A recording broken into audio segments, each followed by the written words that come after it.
This video program provides training on the mechanical systems fitted in the new Jaguar XJ6 models. It's organized in separate sections which you can look at in any order, but the recommended sequence is presented here. The hydraulic power-boosted braking system provides the energy to give power-assisted braking, which is independent of engine conditions and load. The degree of power assistance is controlled at all times, providing constant braking performance. The hydraulic power-boosted brake system in green can be represented diagrammatically from the main braking system in orange. The hydraulic power-boosted braking system can also include, as an extra, payload-compensated self-leveling. Together, they form a system composed of the reservoir, the pump bolted to the timing cover, the valve block bolted to the front inner wing, the accumulator fixed on the offside lower inner wing, the master cylinder booster unit bolted to the master cylinder. Leveling struts, which are bolted between the rear suspension lower arm and bodywork, and a ride height sensor, which is bolted to the offside rear of the vehicle under the body. The reservoir provides the system with fluid. The pump pressurizes and drives the hydraulic fluid. The valve block directs mineral oil to various parts of the system. The accumulator stores pressurized oil. The master cylinder booster unit provides power boosting when necessary. The ride height sensor detects if the car is too low or too high. The leveling struts raise or lower the rear of the car in response to certain conditions. Next, a guide to the hydraulic power-boosted braking and the optional extra self-leveling system. But first, can you identify this part? Yes, this is the valve block, which is one of the parts of the hydraulic power-boosted braking system. It is not part of the main braking system. The main braking system is the American system which uses a tandem master cylinder type, ASCV, that is, American Standard Center Valve. Mounted on top of the master cylinder is the brake fluid reservoir, which has a float built into the cap. If fluid level is too low, the float causes a dashboard warning light to be activated. The system demands a good quality brake fluid. Here's a typical shelf with bottles. Which bottle should be chosen to fill the brake fluid reservoir? No, that's the fluid for the hydraulic power-boosted brake reservoir. If you put this in the brake system reservoir, the seals will absorb the oil and become enlarged. No, that's the fluid for the power steering reservoir. Brake fluid, a good quality brake specification is the fluid to specification must be used. To which reservoir should the fluid be poured in? No, brake fluid must not be poured in the power hydraulic system reservoir. No, that's the power steering reservoir. No, that's the water reservoir for the windscreen washers and headlamp wash. Yes, this is the brake fluid reservoir mounted on the master cylinder. The other parts of the main brake system are the brake discs. The front and rear calipers each have single pistons. The front calipers have a 2 1/4 inch piston and the rear have a 1 1/4 inch piston. The front and rear calipers consist of two main components, an upright carrier which is bolted to the suspension and a hydraulic body sliding on two greased guide pins. The guide pins are sealed by dust covers preventing corrosion and dirt ingress. Let's see if you can identify the main differences between the front and the rear calipers. Yes, no, the main difference is that the front brake caliper is larger than the rear. This is larger than that used on the rear brake caliper. Is required. This is because more braking effort is required at the front of the car. The brake pipes and the hydraulic system pipes are polymer coated to prevent corrosion. The brake discs are made from cast iron with a small content of chrome to help stop heat distortion. All discs are coated with Sunkerite 205 blue to stop corrosion. The front discs are ventilated. The rear discs have a machine finish to the inner hub flange area. The handbrake shoes operate against this flange. The handbrake shoes are adjusted by moving a ratchet, which can be accessed with the brake drum fitted. Now, a look at how the main braking system receives power boosting. First, can you say what is the main advantage to the driver of this system? Yes, you're right. The driver will find braking more efficient. Braking efficiency is greatly improved because the amount of boost to the brakes is independent of engine condition and load. Let's look at the various components that make up the hydraulic power braking system. By the way, we don't include the self-leveling system here. The reservoir, the pump, the valve block, the accumulator, and the master cylinder booster unit. Can you try and put these components into this schematic diagram? To begin with, try to put the pump in the right place.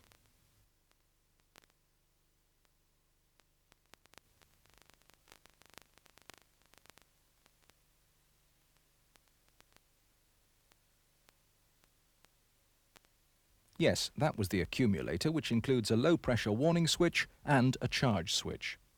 The final component is the master cylinder booster unit. The next thing to do is to link these components in such a way that they form a working system. There is a return outlet from the valve block to the reservoir to the reservoir. Yes, the valve block is connected to the accumulator. The accumulator is delivered from the accumulator to the master cylinder booster unit. There is a return pipe to the reservoir from the master cylinder booster unit. The reservoir is blow-molded, which reduces significantly the risk of inbuilt debris. It has an approximate capacity of 1.5 litres. A visual fluid level indicator will always clearly show the presence of hydraulic oil. It will show red if the level is low. A visual warning on the vehicle condition monitor tells the driver if the level of hydraulic oil is low. After extensive testing, a highly developed oil, hydraulic-based mineral must be used. Castrol code 1756 was selected for use in this system. It has a low viscosity relative to temperature, which allows the system to be compact, designed for rapid response, and means that small-bore pipes and flow passages can be used within the system. If the fluid indicator shows red, an entire bottle of fluid should be emptied into the reservoir. The mineral oil bottle has a specially designed from a container with a specially designed outlet. Why the top is designed like this? The bottle is specially designed like this to ensure that only the correct fluid is poured into the reservoir. The reservoir can only be filled from a container with this type of outlet connector. It also helps to prevent contamination during filling. If the system gets contaminated, the seals will swell up. One of these seals has become contaminated and has swollen. The pump is powered by an eccentric displacement radial piston powers the speed of the engine shaft driven by the engine. These are the parts of the pump. The seal, the drive peg, and the eccentric cam are already labelled. Can you label this component? Rotation of the eccentric shaft forces the piston outwards to discharge pressurized oil into the system through the disc valve at the top of the cylinder. It's designed to cycle continuously up to 1,620 pounds per square inch, with a capability of 2,200 pounds per square inch.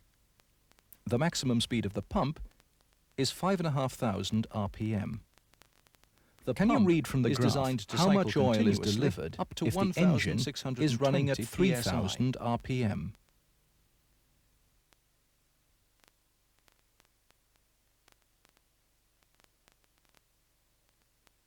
The valve block is connected to the pump by a rubber pipe. Which of the pipes is bringing oil from the pump to the valve block? Oil enters the valve control block center through of the this system. inlet. It will deliver oil to the accumulator And goes or to the back accumulator to the reservoir through or this to the outlet. leveling struts, depending on the The needs pressure of the control system. solenoid is located on the valve block. It directs oil either to the accumulator or back to the reservoir. Here's a section valve block showing the relief valve, which only comes into operation if pressure in the system exceeds 2000 psi.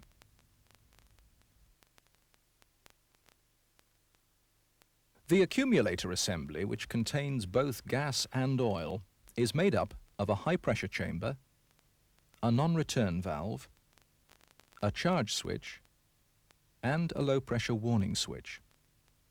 The space above this diaphragm is charged to 500 psi with an inert gas, nitrogen. The space below is charged with oil from the valve block.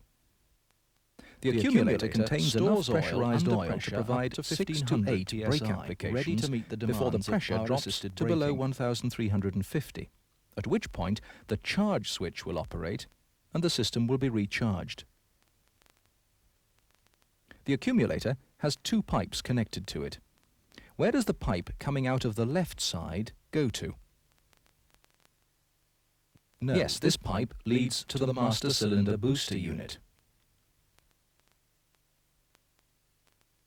The accumulator has two pipes connected to it. Where does the pipe entering from the right-hand side come from? Yes, No, this pipe comes from the valve block. Accumulator oil pressure is delivered to this unit at all times. As we've seen, the hydraulic power brake booster system is made up of the reservoir, the pump, the valve block, the accumulator, and the master cylinder booster unit.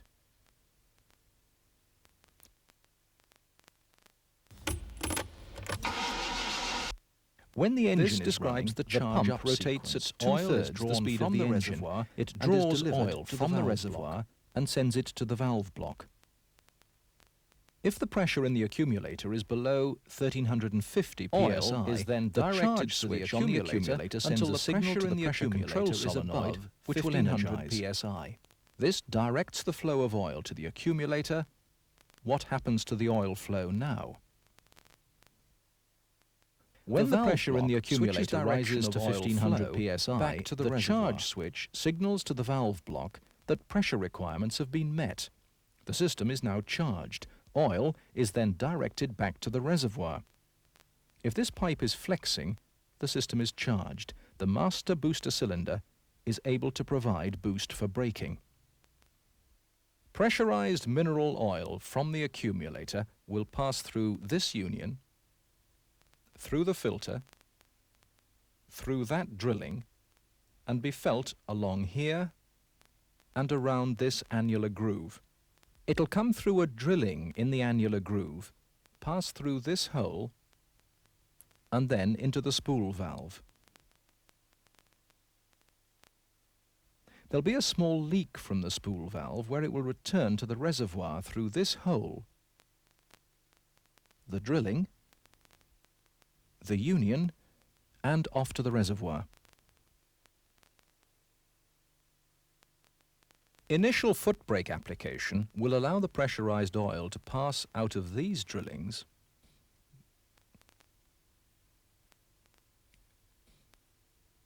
and the oil pressure will be felt along this line and in this area. The more the oil pressure builds up from the spool valve within the unit causes oil under pressure to flow, it pushes the booster unit to the on position.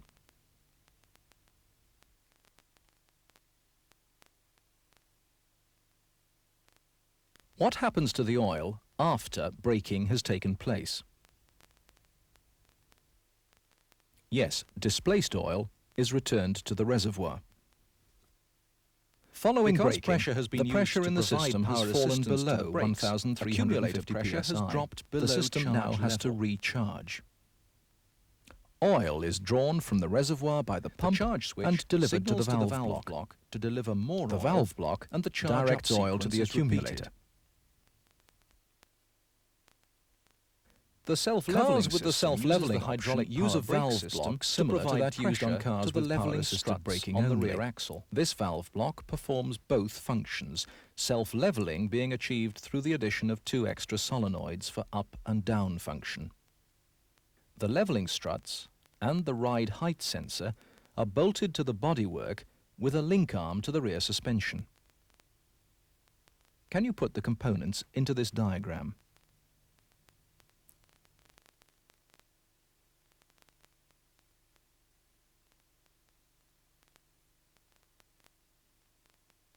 With the addition of the accumulator, the system is now completed. Let's look at this valve block. It's similar to the one used in a car without the self-leveling option. The up solenoid is here, the down solenoid here. They act to raise or lower the rear of the car. Looking at the valve block from underneath, can you identify this outlet?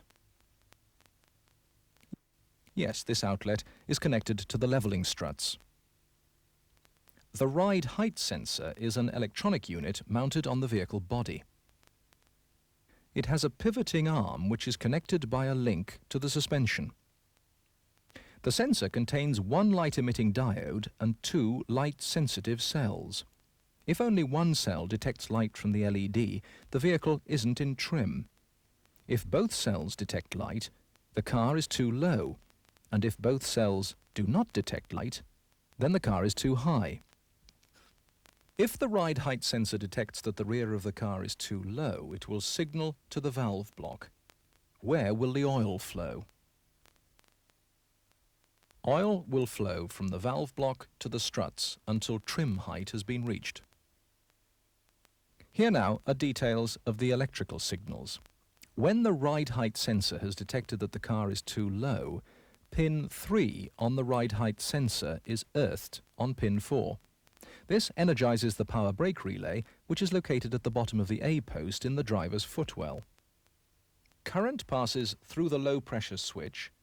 This will earth the pressure control solenoid and the up solenoid, and they will energize. Pressurized oil will then be delivered to the leveling struts. When the sensor detects that trim height is too low, why is there a 20-second delay before it sends a signal? There's a 20-second delay to stop the self-leveling function reacting to uneven road surfaces. Now, if the ride height sensor detects that the trim height is too high, where will the oil flow? Yes, oil will flow from the struts back to the reservoir through the valve block until pressure in the struts is 400 psi when the trapped line pressure valve comes into operation. This holds the car above trim height. This describes the suspension down. Let's see what happens now if trim is too low again. The accumulator pressure is below 800 psi. The ride height sensor signals that the car is too low. Where will the oil flow now?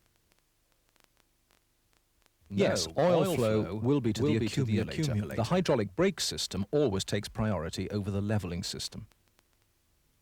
Pressure in the accumulator is now above 900 psi. Where will the oil flow? Yes, when pressure in the accumulator reaches 900 psi, oil can be directed to the leveling struts. Let's have a look at this in detail. The ride height sensor detects that the car is too low. Pin 3 on the ride height sensor is earthed on pin 4. This energizes the power brake relay. The low pressure warning switch is open, so no earth route is found for the up solenoid. However, the charge switch is closed, and an earth is found for the pressure control solenoid, which becomes energized. Oil will flow to the accumulator to charge the system until pressure is greater than 1500 psi. This ends the hydraulic power braking and payload compensated self-leveling system. You can choose to look at the maintenance procedures or at another topic on the disc. Anti-lock braking is available on the XJ6 as an optional extra. At the heart of the ABS is an electronic control unit. This unit is mounted in the boot on the left-hand side behind the trim. It has two main advantages. The car continues to be steerable under heavy braking, and the stopping distances are reduced on poor and slippery roads. Where does the electronic control unit receive its information from?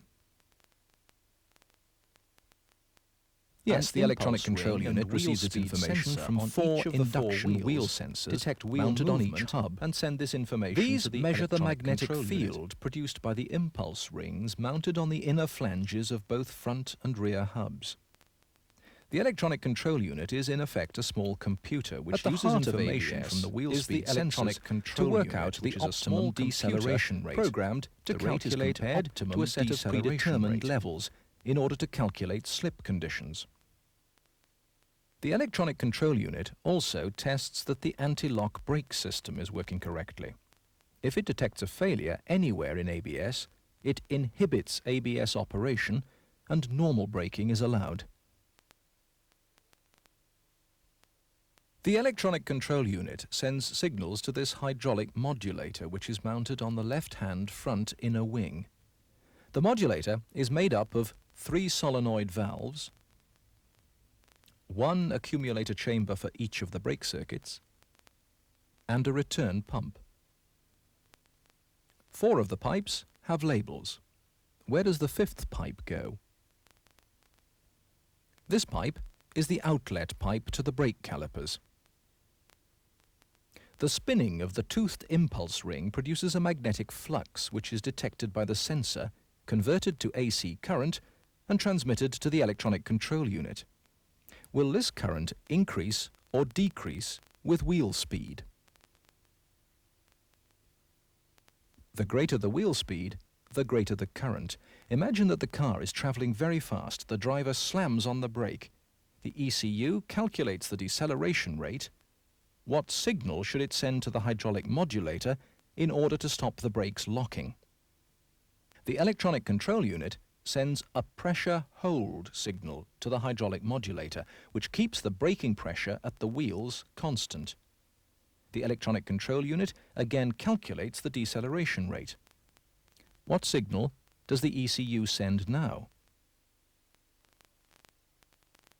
The electronic control unit sends a pressure reduce signal to the hydraulic modulator. What signal does the electronic control unit now send? The ECU sends a pressure increase signal to the hydraulic modulator. The wheel decelerates. This has been a description of the 3 phases of the control sequence: pressure hold, pressure reduce, and pressure increase.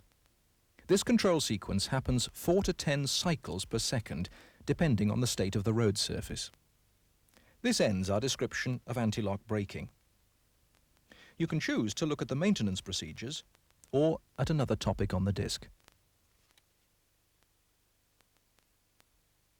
The power steering system in the XJ6 is, in principle, the same as that used by previous Jaguar and Daimler cars. It is a variable assistance system. The system is made up of the reservoir, the steering rack, the pump and control valve. You should be familiar with the pump, which is the same as on the XJS 3.6. What's the special feature of the reservoir top? The power steering fluid reservoir has a left-hand thread. Which fluid would you select for the power steering reservoir? This is hydraulic mineral oil and is only to be used in the hydraulic power-boosted brake system.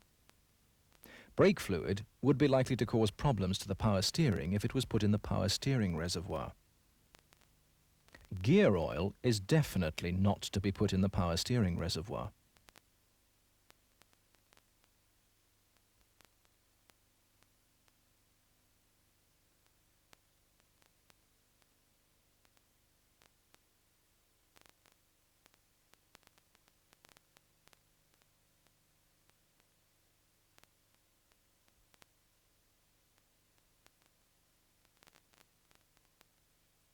The reservoir is connected to a pump located on the right-hand side of the engine, bolted to the extension housing.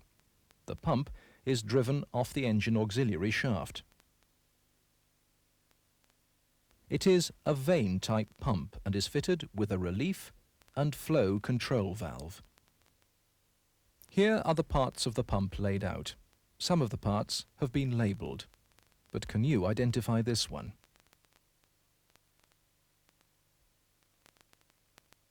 The rack pump is is a variable connected to the assistance rack. rack, which is a variable assistance rack. The pinion houses the control valve. The spool sleeve has 3 external annular grooves and 4 sealing rings. Inside the sleeve are 8 adjacent vertical channels. The spool shaft has 8 flutes of equal length. It's the relationship of the spool shaft flutes to the vertical channels of the spool sleeve that controls the flow of oil from the pump to the rack. The more the spool shaft flutes are aligned with the vertical channels, the more power assistance the driver feels. This ends the section on the power steering system. Now you can choose to look at the maintenance procedures or another topic on the disc.